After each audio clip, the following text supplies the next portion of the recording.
Today, I'll show you how to create a smooth fade in from black or white opener.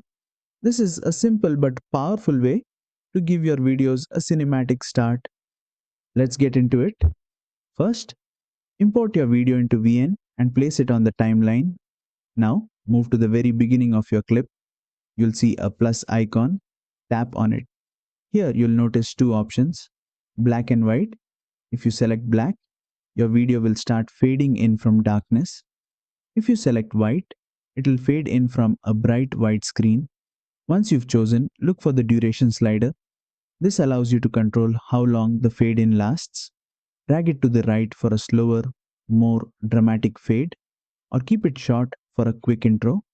Play back your video, and you'll see your smooth fade in effect right at the start. And that's it. You've successfully added a fade in from black or white in VN Video Editor. Try experimenting with both options and different durations to match the mood of your video. If you enjoyed this tutorial, make sure to like, share and subscribe for more quick VN video editing tips.